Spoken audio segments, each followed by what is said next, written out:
Transforming bath time for a child with sensory processing disorder can feel daunting, but it's all about creating an experience that empowers them. Imagine turning your bathroom into a sensory wonderland. Start by letting your child control the water temperature and choose their favorite washing tools. This simple act can shift bath time from a chore to an adventure.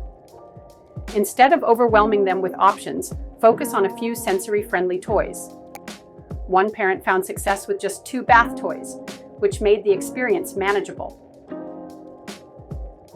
And don't underestimate the power of storytelling. Using podcasts or narratives can turn washing into a fun activity. Remember, it's not about rushing through the process. Take your time, observe what works, and adjust accordingly. Every small step is progress. Embrace the journey, and you might just find that bath time becomes a cherished part of your routine.